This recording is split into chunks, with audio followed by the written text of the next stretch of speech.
watching movies and jamming out.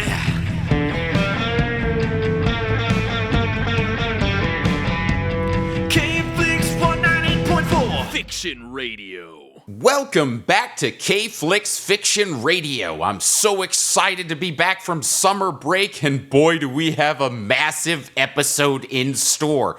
Dustin, we've got the birth of 4 stars on the show today. 4 stars.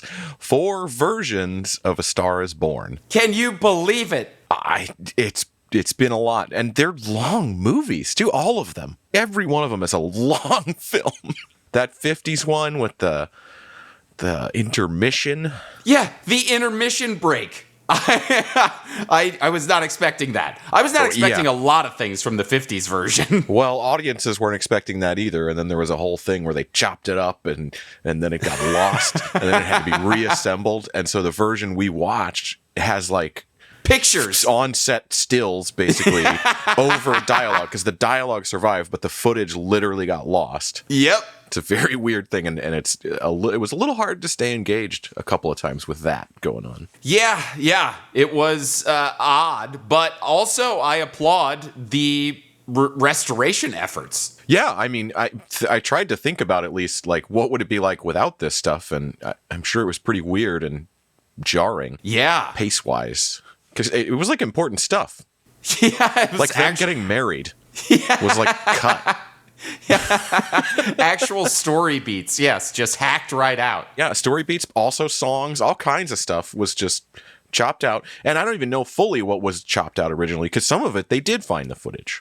Yes. But not all of it. Right, yeah. I think it was like 30 minutes total of the 1954, of the 3-hour 1954 A Star Is Born. I genuinely didn't realize they were making movies that long in the 50s. Well, it was apparently a wackadoodle studio move, too. It wasn't like they cut it last minute before it was released. It was released. Audiences said it was too long, or rather, theater owners were like, we can't play this enough times in the day. Yes. And so the studio cut it like a week after it was first released. They sent out a new version that was half an hour shorter. You know, just hacked up, like, hastily, and that, along with a bunch of stuff, sort of soured this film for a lot of people. It was supposed to be Judy Garland's big comeback. Yeah. After a real tough time for her. I don't know. We'll get to it. We have another movie before that one. That's right. Yes. But, but the 50s one is nuts. I would say that all 4 of them are pretty nuts in their own regard. They're all nuts. They all reflect the time they were made in. They all reflect the people who star in them. Yeah. There's a lot of realness poured into it. Well, almost all. I can't speak to the 37 one. Watching the 1937 one, the first A Star Is Born, definitely felt the most foreign to any sort of storytelling we're used to. Well, and performance. Like, the performances are all of the time, which is not like how all people stagey act and on hammy. camera anymore. Right. Yeah, totally. I mean, you have to credit it. It gave us the very first incarnation of Esther Blodgett.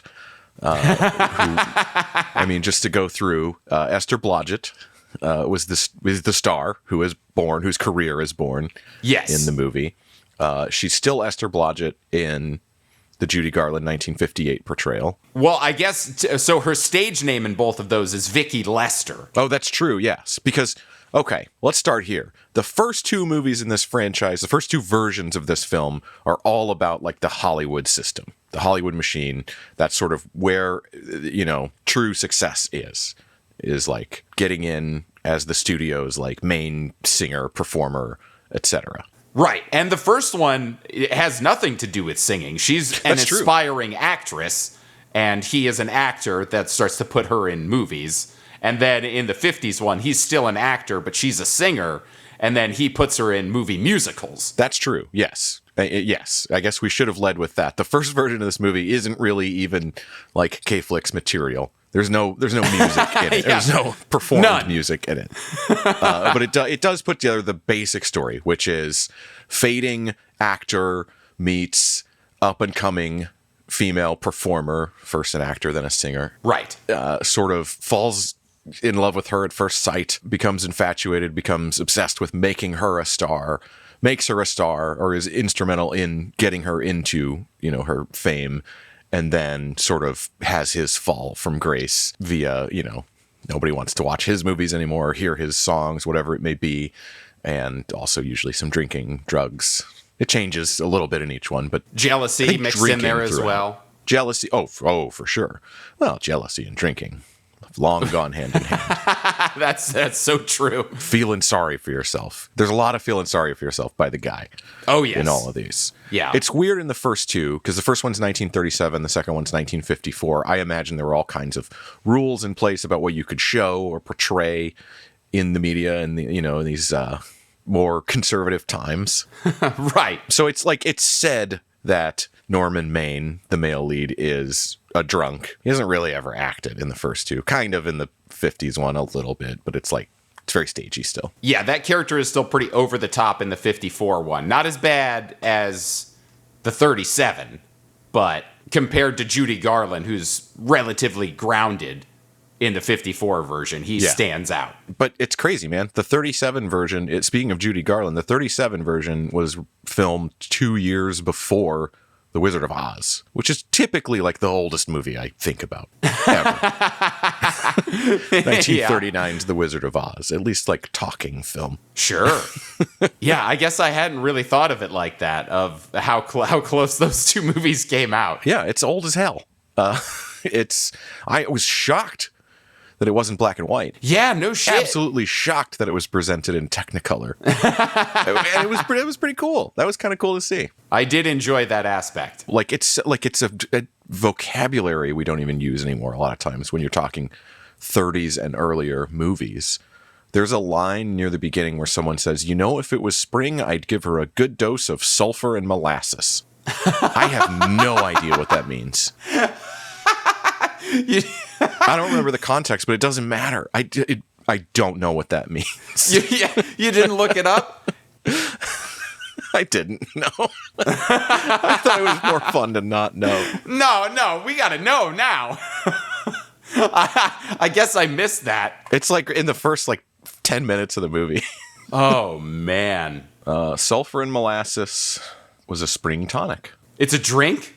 Well, it's it's molasses. So I don't know if you mix it with something or if it's a spoonful kind of deal, but apparently it helps purify the blood. Oh. And thin it to help you feel better after a long winter of eating dried vegetables and salted meat. Oh. So that's the spring part. Yeah, okay. Awesome. Yeah, just a fashionable, diet thing of the time that has sulfur in it, so probably was not good for people. So it's just, a lot of funny stuff like that in the 1937 version. But quick rundown. It was directed by William A. Wellman. It was written by Wellman along with Robert Carson, and it starred Janet Gaynor and Frederick Marsh. I believe I'm pronouncing that correctly. Marsh. Big actors of the time. Yeah. Big names. I don't know much about them. Because, again, it's so long ago. Yeah.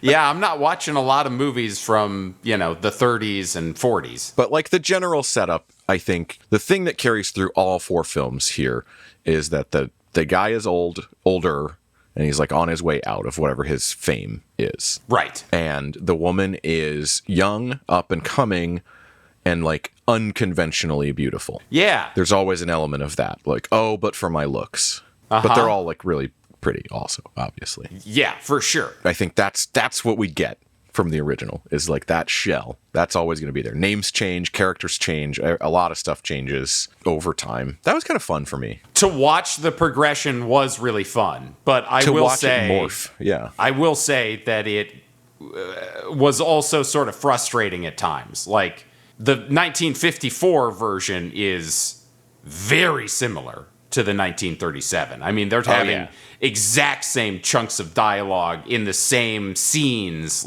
It's whole scenes. Really similar to the original. For sure. Yes. It is in the 76 version that they really start to shake up what it is. And it's more of a based on kind of right. feel. Yeah.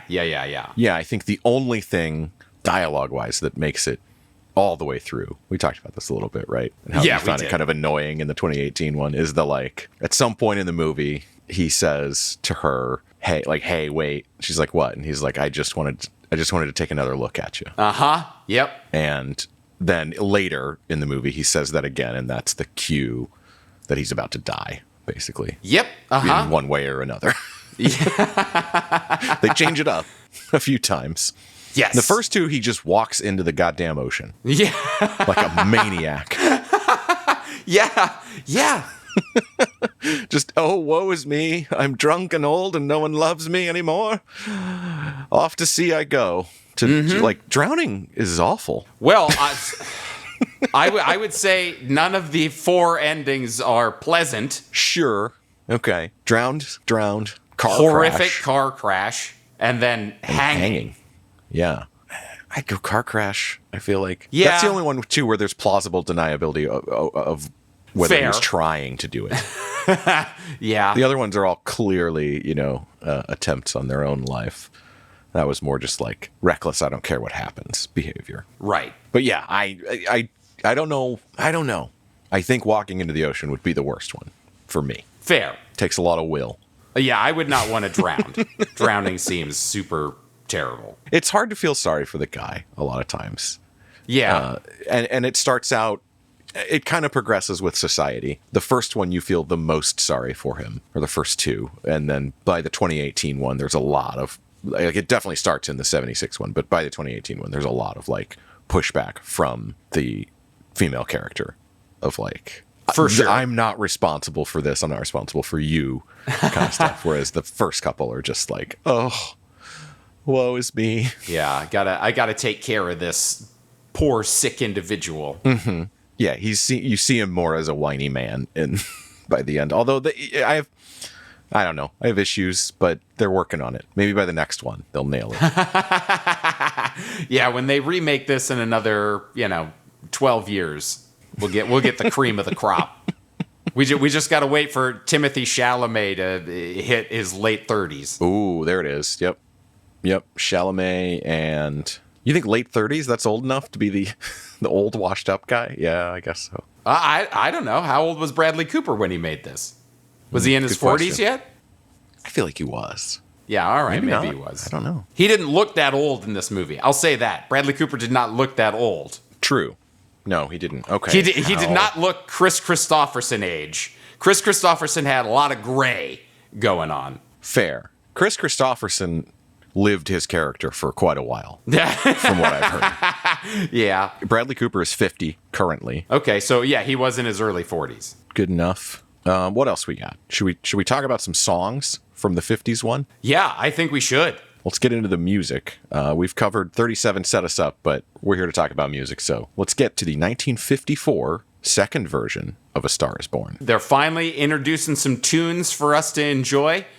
Most of them are, again, as I mentioned, pretty musical sounding. The first one that we hear Judy Garland sing is Gotta Have Me Go With You.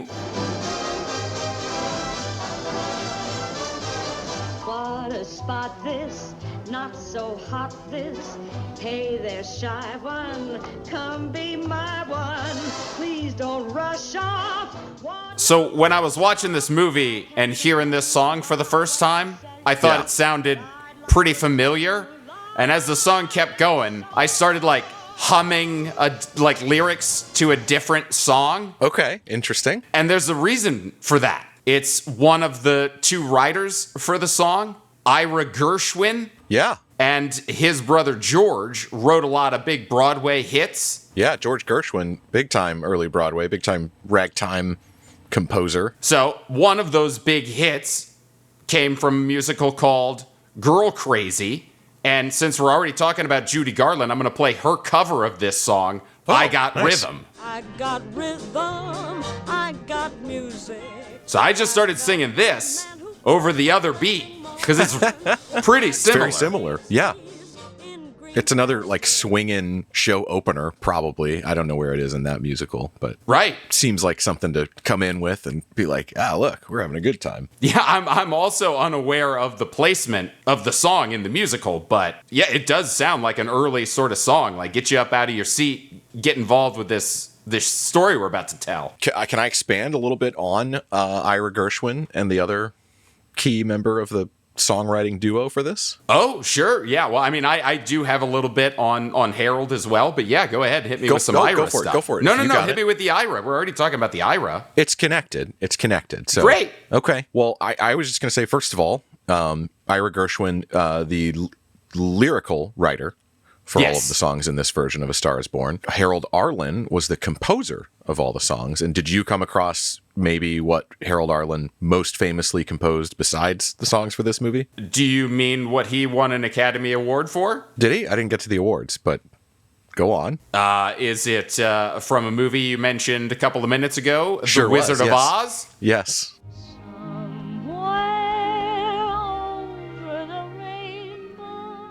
Yeah, that's all you're going to get because they're going to flag that otherwise. Oh, yeah, for sure. Judy Garland's big song from the beginning of her career, from The Wizard of Oz. Harold Arlen also composed all the music for that movie. And then he was pals with Ira Gershwin. He introduced Judy Garland to Ira Gershwin. They all became great friends over the years. Ira Gershwin was actually the best man for Vicente Minnelli, one of her husbands. No shit. Father of Liza Minnelli, wow. etc. So they were all real tight over the years, and then this movie came to be, and so like both the composer and book writer were like heavily invested in doing the best work they could for her. Wow.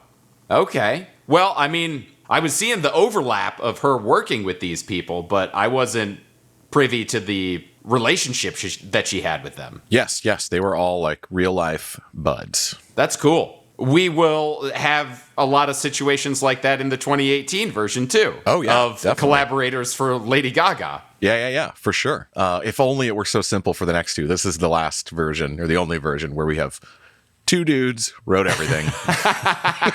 That's yes. Very convenient. Credits are very easy.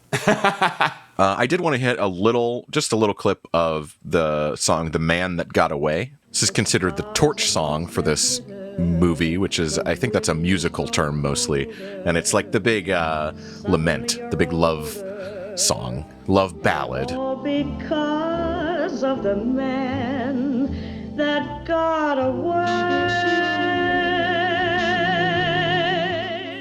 I think that was like one of the big singles, one of the big hits from this. This movie was a little weird in that it was just messed with a lot. You know, we talked about the cuts earlier, and there was like Judy Garland had like, she was in a bad way before this. She had her MGM contract was suspended.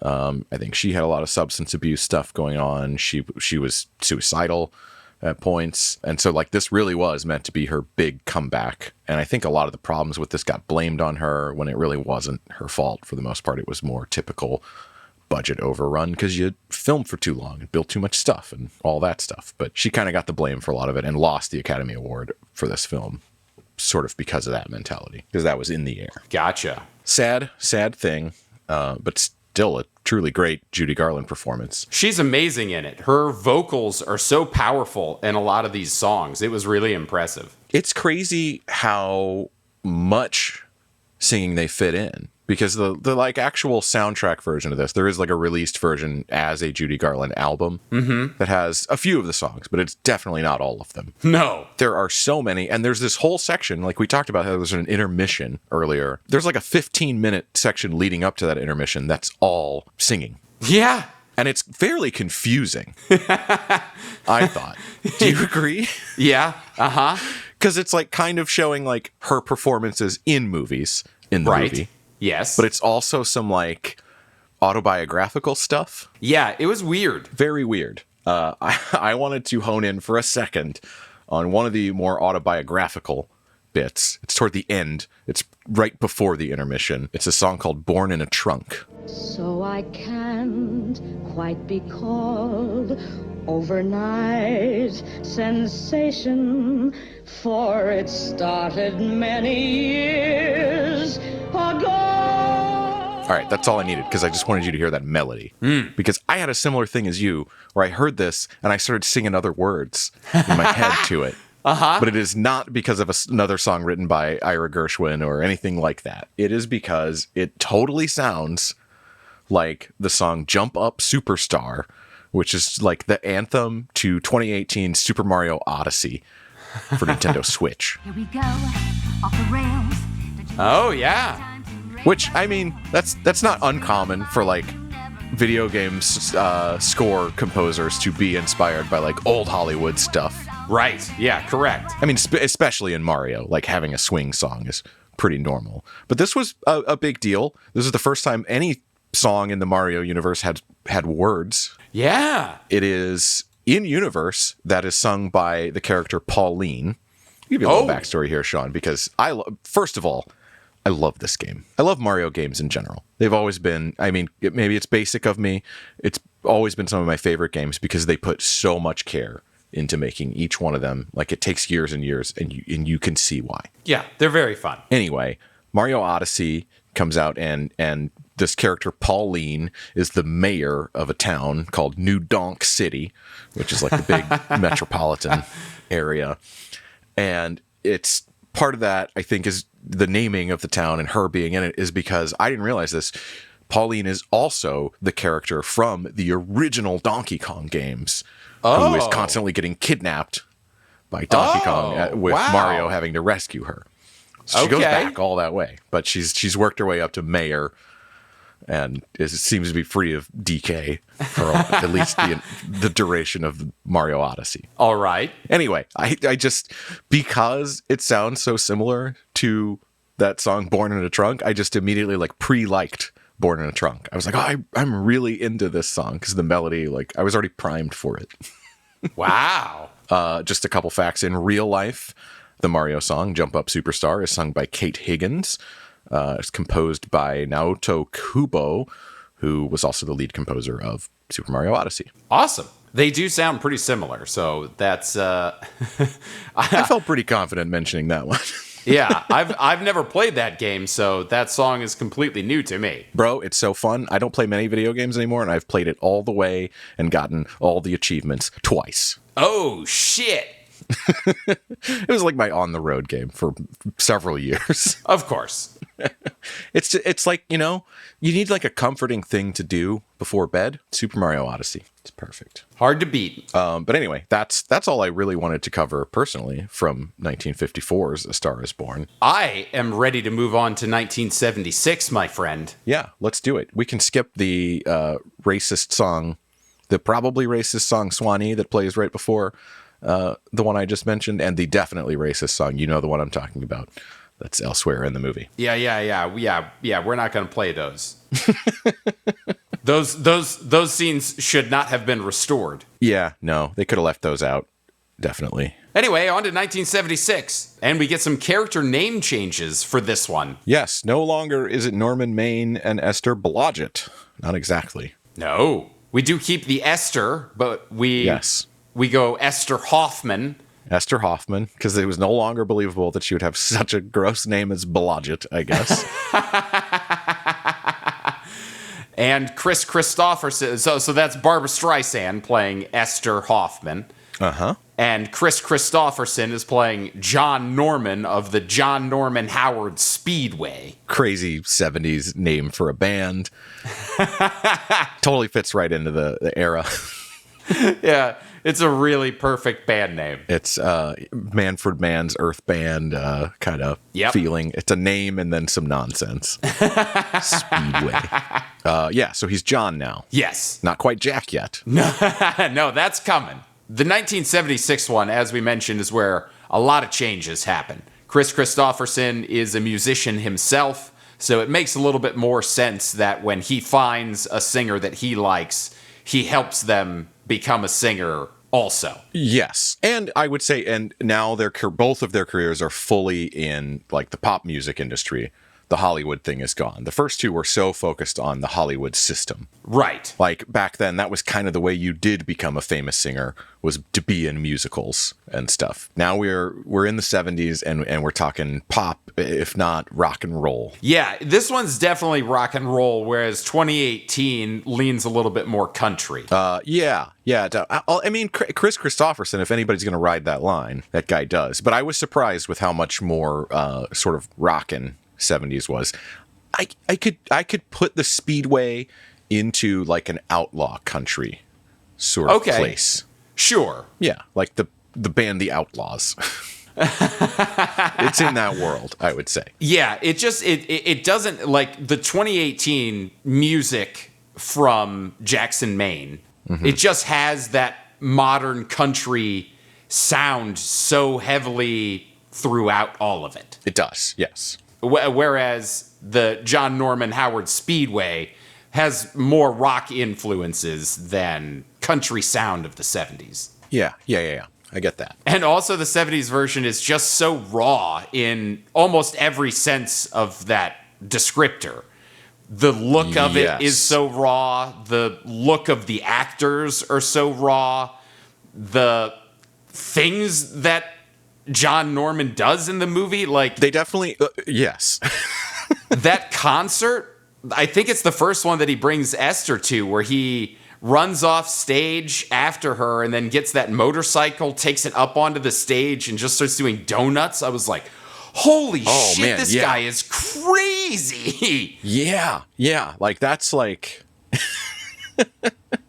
like, it makes it reminded me at many points of the Eagles documentary that we had to watch. Oh, yeah. For the Blue Jean Committee episode. For sure. It was like, I guess if there was an era that was like this, it was definitely 70s rock. I'll also say, just real quick, just because I brought up this being something that I really love in the Streets of Fire episode is like a really good...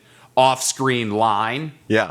Right after that scene, Esther is walking out of the concert venue, and she's in a huge crowd of people. You don't know who says it, but somebody in that crowd of people says, "That's the third time he's done that." And I fell out of my chair laughing. I didn't catch that. I laughed so hard. I was like, holy shit, he's known for doing that. Like, that's so awesome. The third time he's done. I love that. They chose to put that in to really sell it.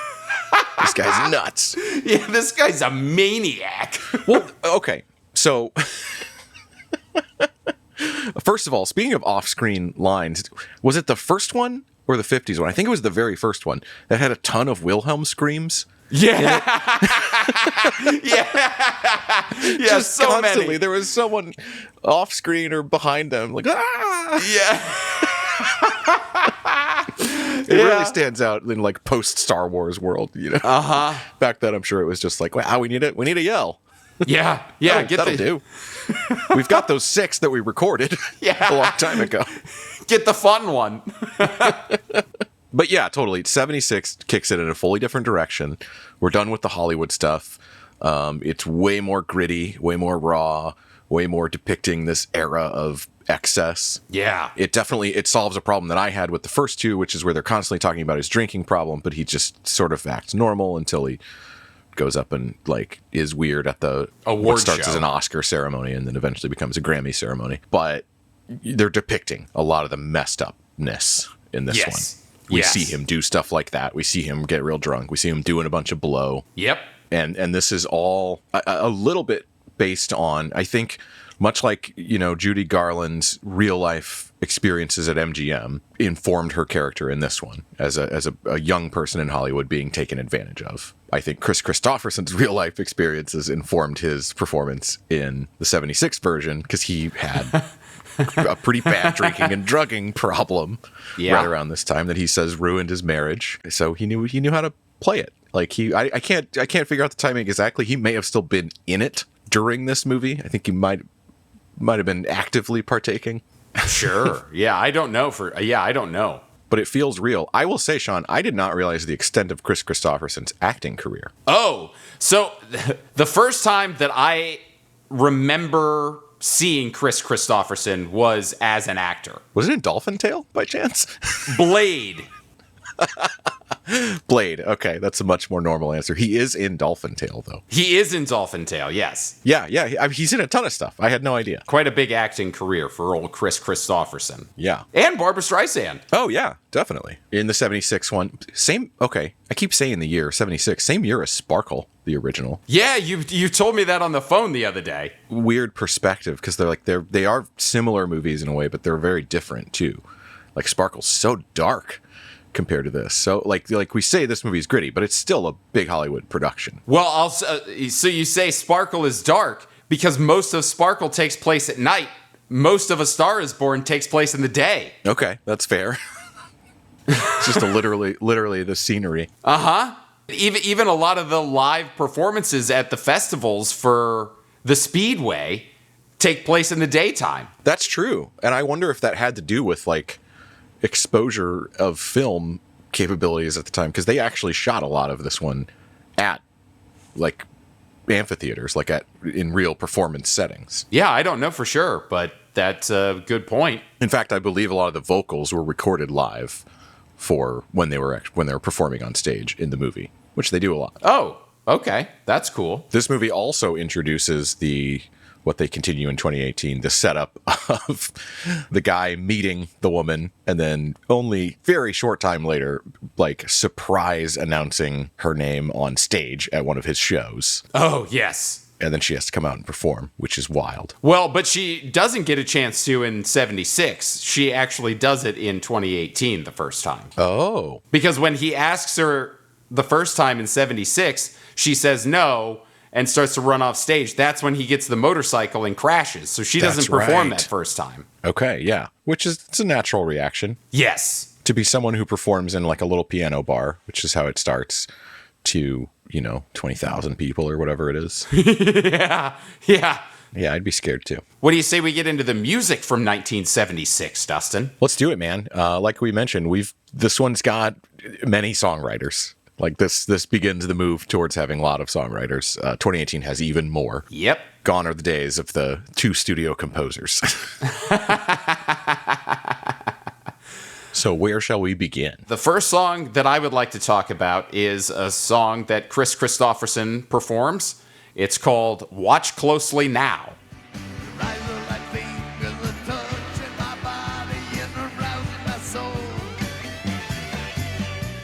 So the verses of this song, to me, have such huge Neil Diamond vibes. It's not in the chorus, but the verses have such a Neil Diamond sound. Oh, interesting. The cadence of Chris's vocals, that tambourine coming in, the horns, the occasional keys. And I was trying to find like a specific Neil Diamond song that this reminds me of. And it's really just an amalgamation of like most up-tempo Neil Diamond songs. I don't know. It makes me like this song a lot. Outside of that guitar lick that comes in, that's not Neil Diamond at all. But the rest of it is a Neil Diamond soup that I'm a fan of. Okay. Yeah, I definitely hear what you're saying. It's got that anthemic quality, like we're marching towards something. Yeah, it really does. It's like, it's not quite Bruce Springsteen. It's not that serious. No, it's a light marching. It's like it's a parade march, Yes. Yeah, it's celebratory. It's not condemning some aspect of society. Right, yeah. But it just had so many of those like Neil Diamond kind of things. I can totally hear that. I think instrumentally they're also like trying to do a little bit of like Doors stuff, a little bit of psychedelic vibe that with that guitar riff, and I think there's an organ in there. Yeah. Doing some stuff that feels that way. Also, like the way they stylize Christopherson on the cover of the album is very Jim Morrison, because he's shirtless with the mane of hair. Sure. Well, and the song starts off with that awesome line, "Are you a figment of my imagination, or am I one of yours?" Oh, yeah. Yeah, that's trippy. The first time I heard that, I was like, fuck, I love that line. That's so cool. It's good. Did you look at all into the songwriters for this song? You bet I did. Yeah, you did. And we've talked about it before. That's the coolest fucking thing. That's right. Paul Williams and Kenny Asher, writers of songs from the Muppet movie. Yeah, well, multiple songs, but most famously, The Rainbow Connection. So I did find out something else that I don't think we brought up in the Muppets episode of K-Flicks, so I would like to bring it up now. Oh, yeah, do it. And it's that Paul Williams wrote the lyrics for the song We've Only Just Begun by Carpenters. Oh, nice. We've only just begun to live. Did I not play this in the Muppets episode? Did you? I feel like I did. If you did, well, because I don't like. I'm not 100% positive, but I at least meant to at some point. Maybe I caught it. Oh, I don't know, because I don't remember playing this, because I can't hear that song without this. We've only just begun. I only hear Carl Weathers singing that song from Happy Gilmore. No, you're right. I didn't play it. Okay.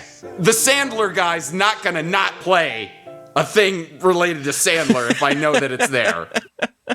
That's great. Yeah, big time songwriters, and kind of this is a weird one for them. Yeah, like it is not like a big like a movie anthem type song. No, but yeah, it's grown on me. I think when we first talked about this, I was like, I don't like any of the Chris Christopherson music from this. Yeah, you weren't into it at the start. Not super into it. It's grown on me. Listening to it outside of the movie has helped. It was because it was just kind of hard to hear, I think, sometimes too in the movie. It was like, it's a 70s thing where it's like really buried in the mix. So there's stuff I like more now. That's good. I'm glad that you came around on some of it. That's the one that I was drawn to the most. Nice. I had one that I would like to hit because one thing I expressed to you when I was watching the movie was like, is any of this like Chris Christopherson's music, or was it like all written by other people?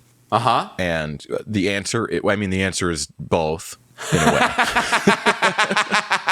I did want to hit the song Crippled Crow. Great. And here it is from the film. Bring them all the pain you carried down the line. Yeah. Your music's flying past their ears.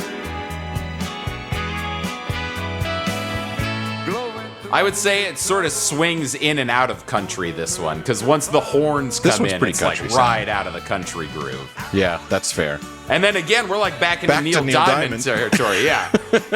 Yeah, it's something about you're totally right. The horns it's the and the tambourine. Yep. Yeah. It's a combination horns and tambourine at the same time with that like low, almost gravelly sort of singing. Okay, the reason I said both things were true is this song is from a Chris Christopherson album from a couple years prior. It was not written by him. It was written by Donna Weiss. Okay. Who is most known for co-writing the 1982 hit Betty Davis Eyes. Oh, I fucking love that song. Mm-hmm. Yeah, same songwriter. Cool. As Crippled Crow. But yeah, like I said, it did appear on one of his albums, and actually not just one of his albums, but a duet with his then wife, Rita Coolidge. Music's flying past their ears. This album was called Breakaway. Rising like and it's a much different take. Those who heard will follow. Attitude raving. They kept the tambourine, though. Yep. But this one's more like folky. This one's more like Carpenters-y or like... Eagles. It's Eagles. Yeah, okay. It's the way that they were doing the vocal harmonies that screamed Eagles to me. Yeah, for sure. But it's kind of funny. I feel like the real version has less of the country influence than the on-screen version. Yeah, that's true. The one you just played is more folky. Yeah, yeah. Anyway, that was the one song that was pulled from his real-life discography. Awesome. I'm glad you got to the bottom of that. I would like to switch over to an Esther song from 1976. This is the first time that we see her perform. She's with a group, and they are known as the Oreos. This song is Queen Bee. Yes. Queen bee, baby. Pray that you may be left on your own. Not that you give, you've gone out and lived. I like most everything about that song. This song is probably my favorite one on the soundtrack. Big fan of it. It's excellent. It's definitely my favorite Streisand song on the soundtrack. Yes, for being sure. the not super ballad guy that I am.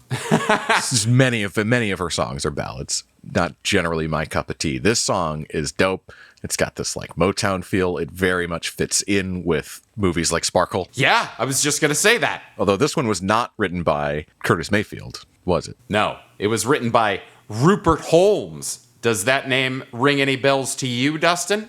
I think I know it for one song in particular.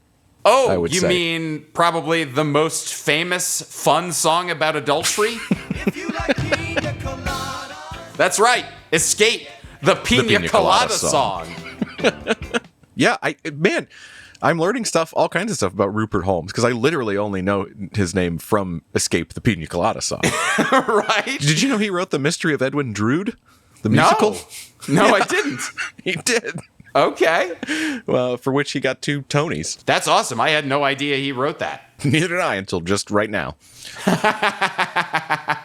Do you think that's the most famous fun song about cheating? Fun song, yeah. Do you have a more fun song about committing adultery? It Wasn't Me by Shaggy. Oh, that one is pretty fun. It's pretty darn fun.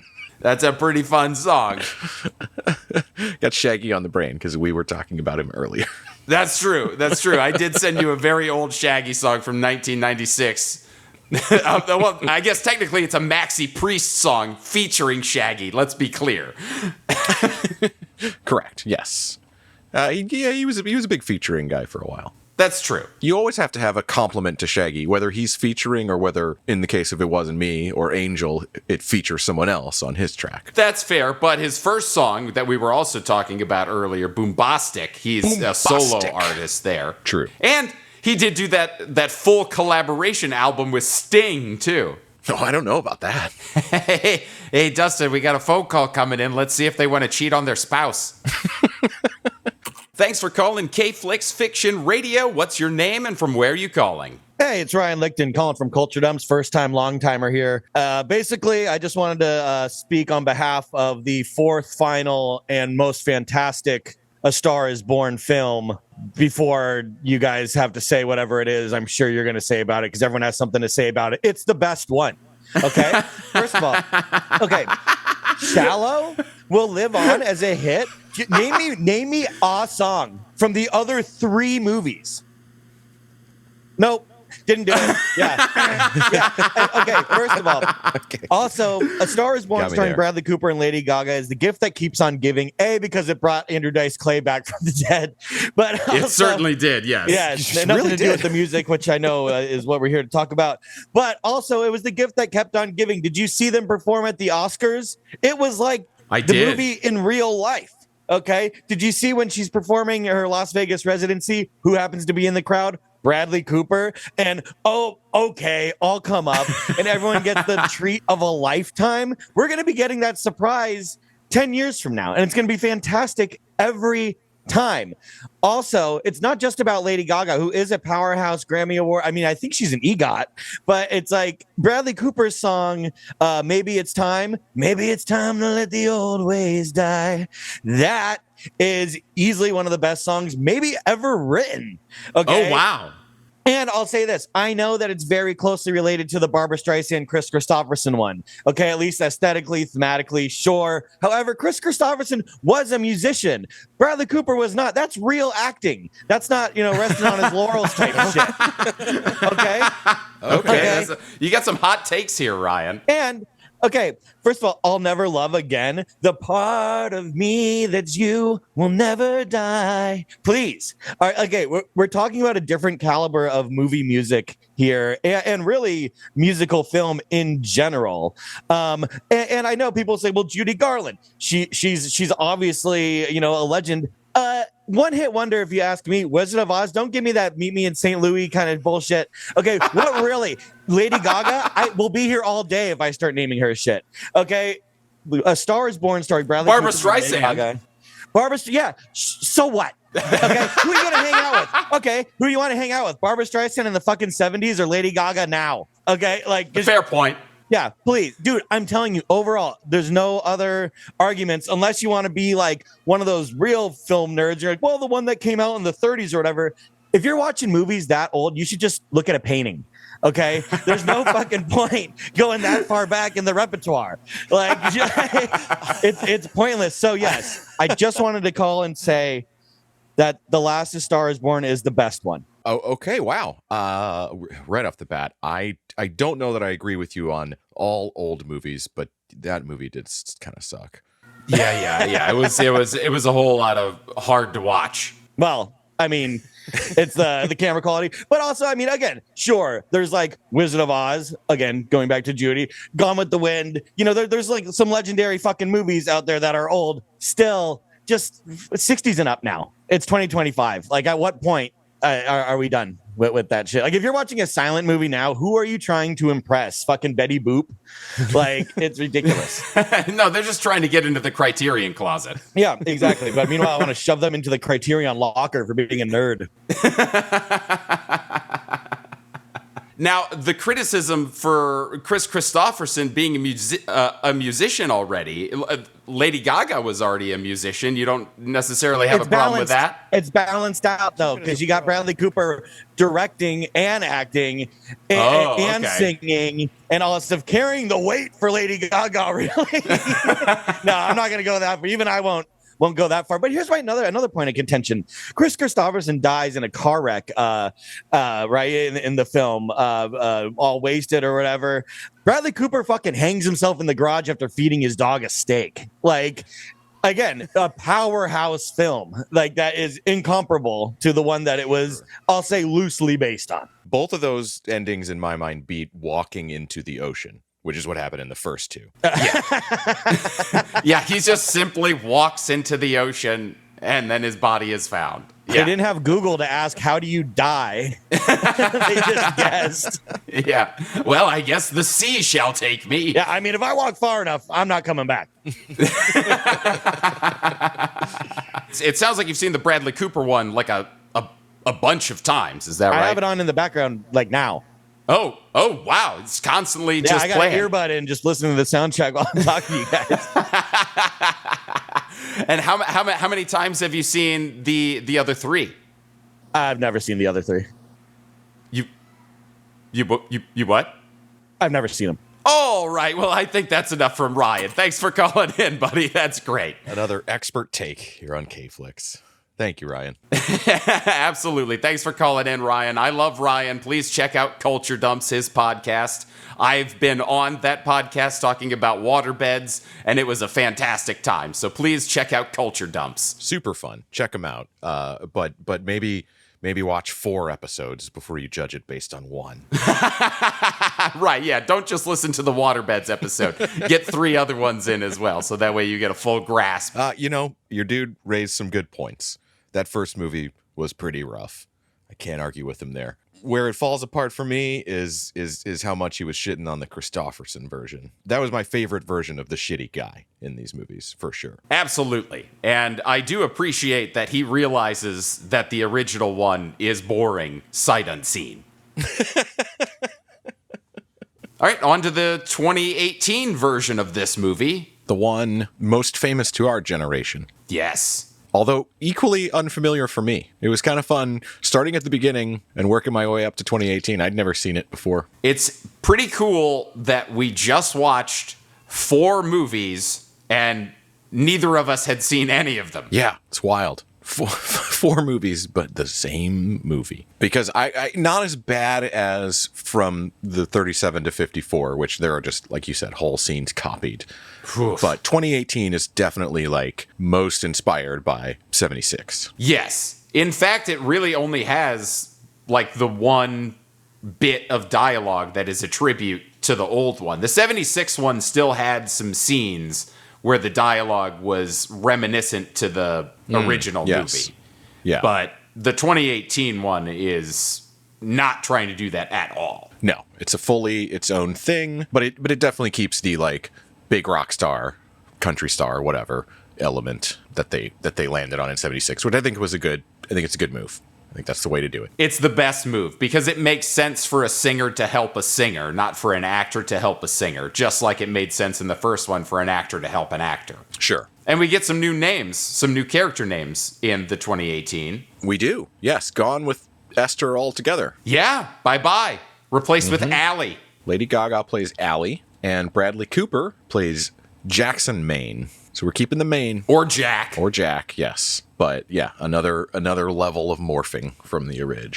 Yeah. Now Maine is back. Esther's gone. It's Allie. And she's Allie, like she's really just Allie. Like once she becomes a star, that is her full, she's mononymic. Yes, like Madonna. Like Madonna or Cher. This movie had a bit of history in terms of getting made, the 2018 version. Like I think it was talked about for quite some time before. It was one of those that knocked around the idea of doing A Star Is Born again. Knocked around for quite a while. I'm just going to drop some names that were attached at various points on you because this was fun to do in a different episode. Awesome. But as early as the late 90s, it was going to be a Will Smith-led film. Whoa, was he going to be a rapper? I don't have that info. But yeah, so Will Smith was attached at one point around the time that he was doing Ali because it says he did Ali and didn't do this, basically, is what happened. Okay. Jamie Foxx and Oliver Stone were attached to produce it, at least, at one point. Okay. Jamie Foxx wanted Aaliyah for the Allie role, which maybe even that's where the name Allie started in this new iteration, short for Aaliyah. But and they wanted Paul Walker, who was like a rising star at the time, for the male lead. Lauryn Hill and Mariah Carey were also approached. Alicia Keys turned it down at some point. By 2011, Clint Eastwood was set to direct it. Beyonce was attached in the Lady Gaga role. Wow. And Bradley Cooper was the male lead. Okay. Other names that are rumored to have been attached: Christian Bale, Leonardo DiCaprio, Tom Cruise, Johnny Depp, the usual suspects in a way. Wow. Jennifer Lopez, Rihanna, Shakira, Janelle Monáe, Selena Gomez, Demi Lovato, and Kesha were all considered for the Lady Gaga role. Wow. But yeah, I don't know how, but at some point, Clint Eastwood left the project. Bradley Cooper moved to the directorial position from the actor position, but he said he didn't want to act in it. He wanted to focus on directing it. So he wanted to cast Jack White. Oh! Which would have been crazy. That would have been super crazy. But the studio said no. And he said, okay, I'll be in it too. That's ridiculous. I know. I want to see the Jack White version. Well, yeah, I do too, because that's one thing that they did that was awesome in the 70s version of casting two musicians. Yeah. Pretty crazy evolution of how that all went. Oh, man. Because I don't think, like, Jack White and Lady Gaga haven't done any songs together, have they? That would have been, like, really fucking cool. I don't think so. And I think their voices would mesh in a really cool way. Yeah. And to have her sing over him just shredding guitar. Oh, for sure. Yeah. Because there is a shredding guitar element. The Bradley Cooper character shreds quite a bit. Like early on, I'm like, oh, he's more of a guitar player. Yeah, they have like that whole instrumental song on the soundtrack. But I do think the Jack White vocals would have been interesting because Bradley Cooper goes in this very low register, like this grumbly talk, which biggest problem right away that I think they kind of solve is when he says he grew up in Arizona and he sounds like that. I'm like, that's not an Arizona accent. I don't know what that is.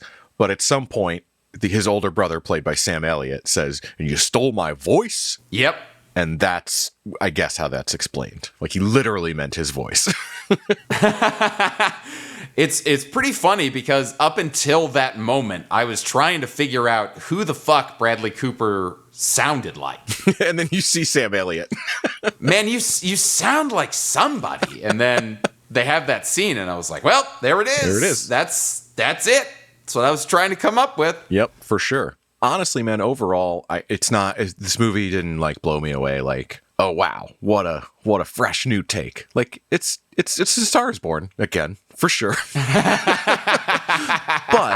I think Bradley Cooper did a pretty good job directing it. I think it's a pretty well made movie. Yes.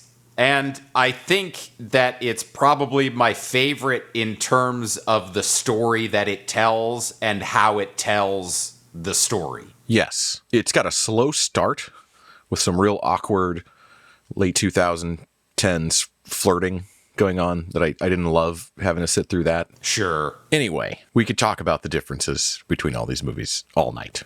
So I think we should get on to the music. As always, we should get on to the music. Now, 2018, you thought 76 had a lot of songwriters. 2018 I couldn't even count how many people wrote for this movie. I could have counted, but I chose not to. That's fair. There's a lot of fun stuff in this. I would say there's more range, definitely, at least for Allie, than for Barbra Streisand's Esther. Yeah, I can. Yeah. Mm-hmm. So I think, you got to do it. I'm going to start with the biggest song from this soundtrack, the one that was very much a hit in real life, Shallow. In all the good times I find myself longing for change. Ah, you went with the movie mix. I did. I've been listening to the radio edit to get those claps out of my ears. That's fair. Well, I wanted to play this version because this is the one where she actually decides to walk on stage. This is a song that she was sort of working on in the parking lot when they were hanging out. Yes. And he, in a matter of a day later, flies her to his concert and brings her out on stage and says, sing it with me. Yeah, where he's like, oh, I arranged this song with my band. This is like the first time she's ever hearing the song. Yes, with music. Yeah, uh-huh. Yeah, and it's kind of a threat. He's like, well, I'm going to sing it no matter what. So you can either come join me or don't.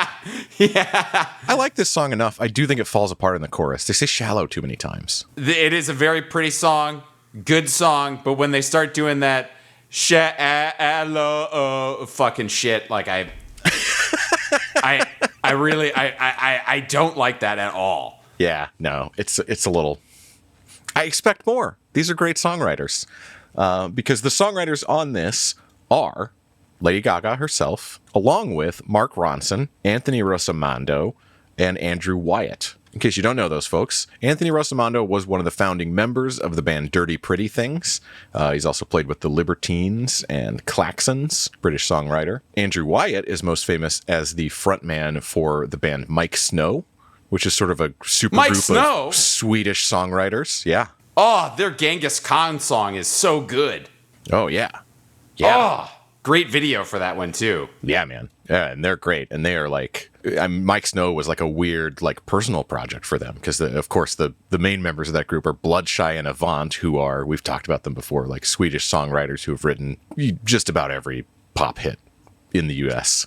for the past 20 years. And then Mark Ronson, of course, if you don't recognize, is behind a lot of songs, but most famously Uptown Funk, well, along with Bruno Mars. But he has a long history of collaborating with really great singers. So all those folks were behind Shallow, and I just wish one of them would say, let's say the word shallow less. It'll be more impactful that way. Yeah. They got the melody down. It was all great. They got to the literally writing the words for the chorus, and they were like, whatever. It's almost there. Yeah. What do I know? I mean, the song was huge. It won a fucking Oscar. Won a Grammy, or won an Oscar, rather. Yeah, no, it won Grammys, too. The fucking soundtrack, all of this shit. It's fucking winning awards like crazy, and we're sitting here going like, it's not good enough. Yeah. What do we know? Yeah, apparently jack shit. I haven't won a fucking award for writing a song, I know that. Fair. Yeah, what are you going to do? Anyway, speaking of us not liking this song, are you ready to not like it a little bit more? Yes, I would love to not like it more. Are you aware there was a big time 2020 cover of Shallow? Maybe.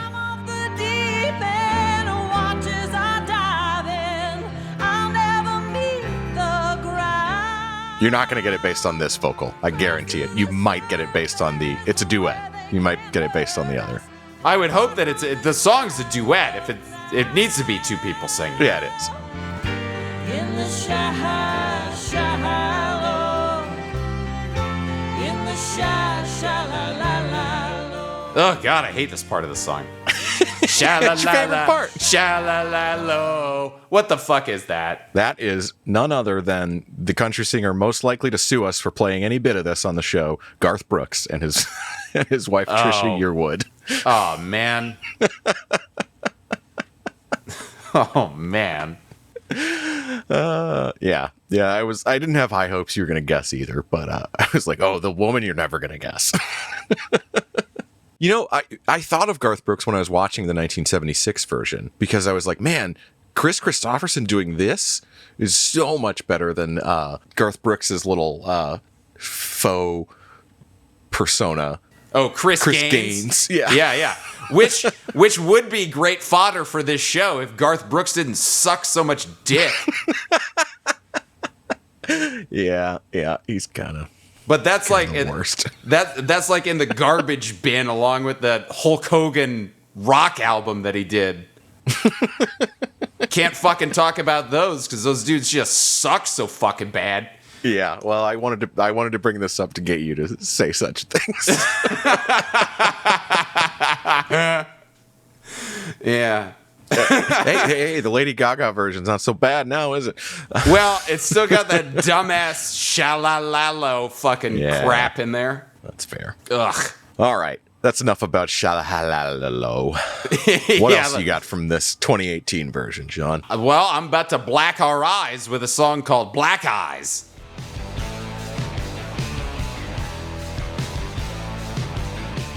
Now, it's mostly in this intro, but it does still stick around once Bradley's vocals start to kick in here. I have an initial thought on this. Doesn't this sound like a wrestler's entrance song? Oh, sure. I feel like he's doing an audio slave. Oh. Because it's Chris Cornell sounding vocals, but it's very Tom Morello sounding guitar. Oh, I just went right for a wrestler's theme. Wrestling themes sound like Rage Against the Machine, though. That's true. Often, or they did, at least in the glory days of the 90s. Yeah. Oh, so man. You're not wrong, buddy. You're not wrong at all. Oh, that's so good. That's so good. Yeah, it's not a Rage song. It's an audio slave song. Because he's doing Chris Cornell, yes. Yes. But that guitar, like that's very it's Tom. Morello. Yeah. Wow. It's blues, but it's a particular type of chunky blues. Yeah. Oh man. Don't look if you haven't, Dustin. But did you check out who wrote this song? Nope. So Bradley Cooper and another person. Okay. I'm gonna see if you can guess whose son this is. Okay. Okay. I did catch this in my Okay. reading. Damn it. Because I know he's on a few of the songs. Okay. All right. Quite a few. It's Willie Nelson's son. Yes, Lucas Nelson. His name is Lucas. Yes. Yeah, he's all over this thing. He was like if Gaga and Bradley Cooper were like 1 and 2, he's 3 in terms of songwriters. He's a co-writer on a lot of these songs. Yes, his dad gets a name check in the script too. Yes, he does. At one point after Jackson Maine fires his older brother, played by again Sam Elliott. Sam mentions that he's been on tour with Willie. Yeah, which is great. That's a perfect person for him to tour at that age, you know? Oh, totally. Yeah, just like Willie Nelson's probably like not that hard. No, like nothing too serious. It's just like keep it going, keep that bus moving. Make sure he's stocked with weed. Yeah. So yeah, Lucas Nelson. He is now a solo artist. His former band Lucas Nelson and Promise of the Real seem to have gone on a hiatus as of 2024, and he released his first solo album in June of 2025 called American Romance. Here is a song called Pretty Much off that album. I said I need to take my time. You said I just read your mind. You stripped down and jumped into that winter water pool. Man, you can hear it. You can really hear the Willie. Yeah. It sounds like Willie in the same way that the Wallflowers sound like Bob Dylan. Right? It's super similar. Yeah. Pretty cool. Yeah, it's super similar, but like in a their own modern style that's different from their dad's. Yeah. They like keep just enough of that sound, but make it now sounding, you know? Mm-hmm. It's so good. I was completely unaware that Willie had a son that was making super fun music like that. So yeah, I'm definitely going to be checking out this album, American Romance, that just came out. And also just another fun Lucas fact, Bradley Cooper did learn to play the guitar for this movie, but a majority of the recording is done by Lucas for the guitar work. Oh, interesting. Okay. I didn't even look into that. I bought it enough that I assumed he just had always played guitar. Oh, Bradley Cooper? Yeah. But I mean, he looks good on screen, but apparently the recordings, most of it is Lucas. Props to Bradley Cooper for taking it seriously, for sure. Oh, yeah. Absolutely, man. He looked good on camera, and he sounds pretty good for most of the songs as well. He really does. Yes. Speaking of his songs, can I hit you with another one? Absolutely, you can. I think you had this one on your list as well, but I wanted to hit the song "Maybe It's Time." Maybe it's time to let the old ways die. Maybe it's time to let the old ways die. Takes a lot to change a man. Hell, it takes a lot to try. Maybe it's time to let the old ways die. I did also have this song. I think that Bradley sounds really good on it. It's super soothing.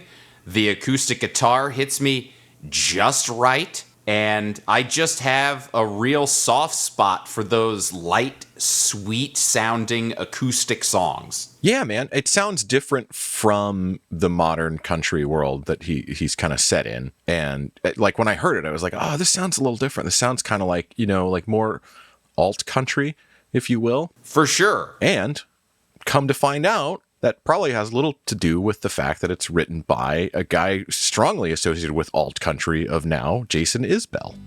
Here's a little bit of his demo. Maybe it's time to let the old ways die. Maybe it's time to let the old ways die. It takes a lot to change a man. Hell, it takes a lot to try. Maybe it's time to let the old ways die. Really pretty tune. It's a very pretty tune. Again, the acoustic guitar hits in the perfect way for this song. Yeah, yeah. Jason, by the way, wound up on Rolling Stone's 500 Greatest Albums of All Time list. Oh, really? With his record, Southern Eastern. Nice.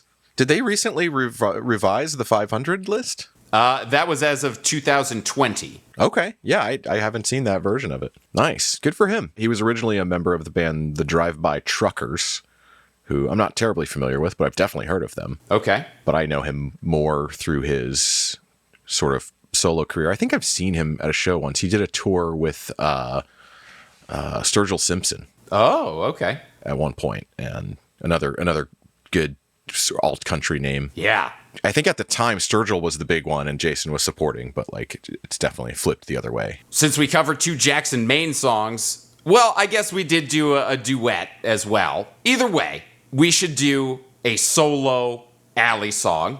Yeah. Let's do Why Did You Do That? Got other things I need my mind on, yeah. Other responsibilities. This is not. So, Dustin, in this chorus, does it remind you of anything that we talked about before this year?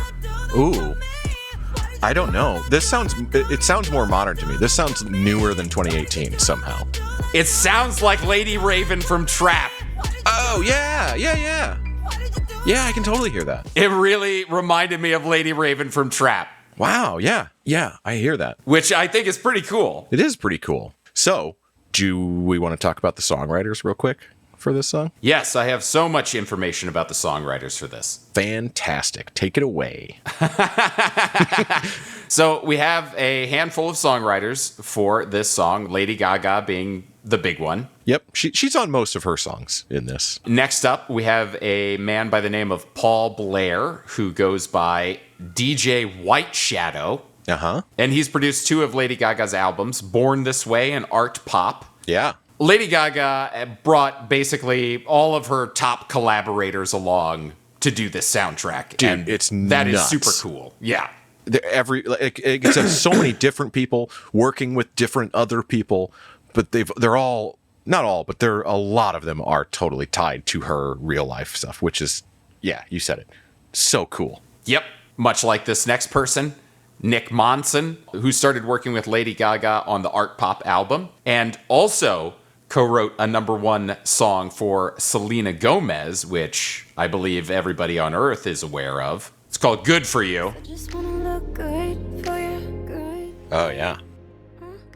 I mean, this song was absolutely everywhere. It has kind of a similar darkness to it. Yeah. it does. Also crazy that Nick Monson and Mick Ronson appear together on a soundtrack. Like, that sounds like you're trying to do a fake, like a parody version of one of the other. It does. Like, you don't want to be legally liable for saying Mick Ronson, so you say Nick Monson. The next writer on this song, also a frequent collaborator of Lady Gaga, and had his breakout hit with Lady Gaga's The Cure. It's Mark Millen Jr. Uh-huh. And I have saved the final writer. I love the order you read these in. Really? Why? Because of who's coming up next. Oh, well, damn it. I'm not thrilled that you know what's coming. Oh. Damn it. This was like, I got so excited when I had clips for this song. I did look. That's fine. But please surprise our audience with it. Yeah. Audience, you still don't know. You didn't look into this before the show started. I hope you're not looking into it right now. I saved this last writer for last for a specific reason. Because she's fucking awesome. Her name is Diane Warren. And she has 9 number 1 hits and 33 top 10 hits. Among these songs, I'm going to play 3 just real quick clips. First one, If I Could Turn Back Time by Cher. Ooh, yes. Oh, I love where this is going. Diane Warren, if you don't know, is just one of the most successful songwriters ever. She has a star on the Hollywood Walk of Fame. She's a songwriter. That's so cool. I mean, what's crazy is I'm looking at the songs. I can't wait to see hear what you play next. Because for If I Could Turn Back Time to be like one of the lesser ones is nuts. Next up, I have to mention that she wrote How Do I Live by Leanne Rimes. Yes. AKA the song from Con Air. Put the bunny in the box. Peak Nicolas Cage, peak Malkovich, peak John Cusack, peak having ideas like the whole plot of the movie is we're putting a bunch of prisoners on a plane and they take it over. Oh, I fucking love Con Air. All right, so Dustin, you were curious where I was going, where I was building for this Diane Warren Mount Rushmore of songs here.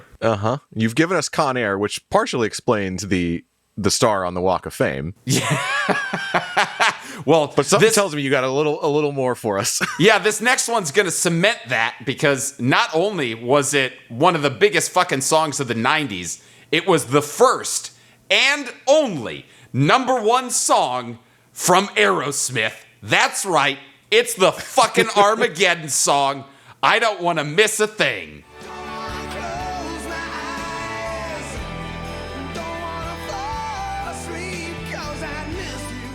And how crazy is it that that's the only number 1 song by the band Aerosmith, and they didn't even write it? That is nuts. Yeah, I am always taken aback by that fact. Like, wow, they never had a number 1 in the 70s, the 80s, and that's not even to mention, can I bring one up? Oh, sure, yes. That's not even to mention the fact that she wrote Rhythm of the Night. Oh, you're thinking of the wrong Rhythm of the Night song. Oh, shit, really? Did you go down this? I did, because I was like, holy fuck, she wrote Rhythm of the Night? And no, it's a different Rhythm of the Night song. It's not the, cause it's the rhythm of the night. Okay. Oh, yeah. It's not that song. Okay. But she did write Don't Turn Around by Ace of Base. She did write Tony Braxton's Unbreak My Heart.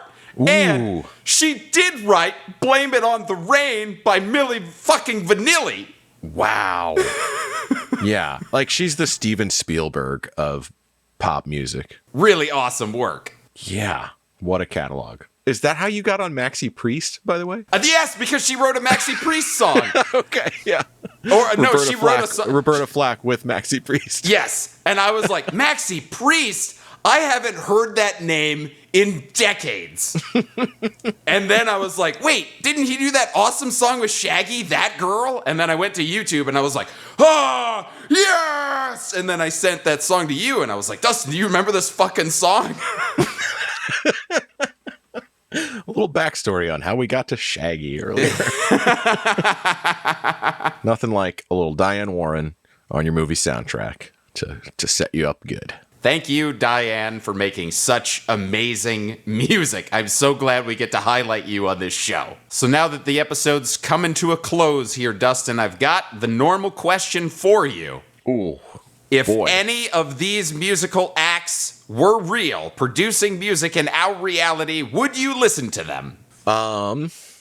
Yeah, I'm into it for the most part. I'd give it all a try. I don't know how into. I mean, I've just never gotten that into Barbra Streisand, and it's not like it's one of those things where it's like not for lack of her talent or anything. It's just it's my interests. So Esther Hoffman might be a stretch for me. Sure. For that matter, Chris Christopherson's character, I would take Chris Christopherson over him, probably. Fair point. The Judy Garland one, those songs have been stuck in my head. It's crazy. I didn't expect to like those as much as I did because it's so like musically, but I got into it. There's some cool swinging stuff in there. Well, I mean, they had two really terrific songwriters going for that soundtrack, so it makes sense that they're earworms for you. Yeah, I guess so. And then as far as 2018, I mean, I'm human. I do listen to Lady Gaga sometimes.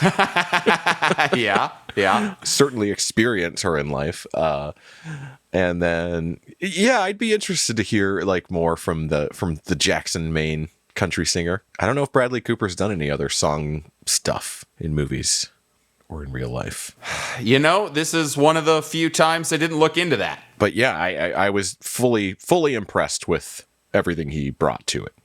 I don't think he phoned anything in, and I don't think, it didn't seem like he, in fact, we know that he didn't cast himself initially, at least, but it didn't feel that way. It didn't feel like, vanity project or whatever. Like he really brought it. So, well, nice. All in all, I will say I like Lady Gaga more than Ally. I agree with that. I think that Lady Gaga has much stronger music than Ally. I probably wouldn't listen to Jackson, Maine. It's just not.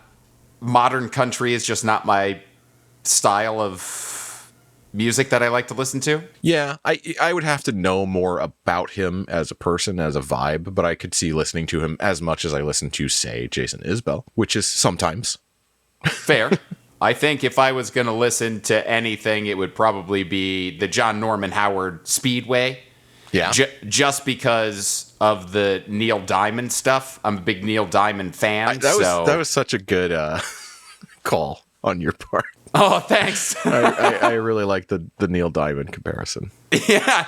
That was not a thing I was thinking. It was great. So that's where my ear leans is toward the Speedway. Yeah. Okay.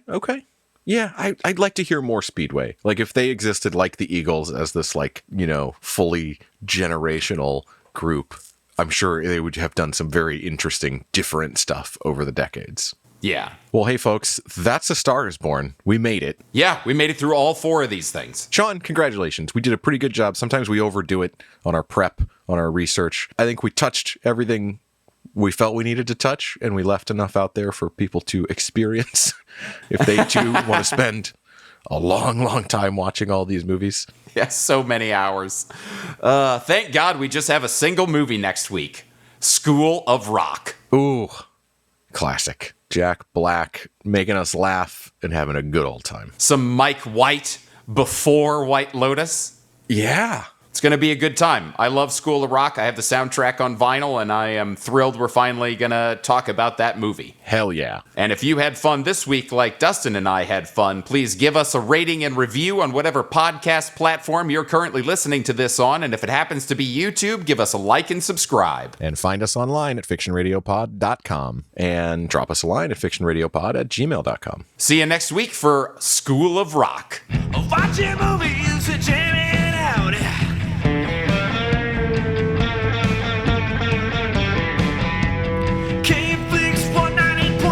Fiction Radio.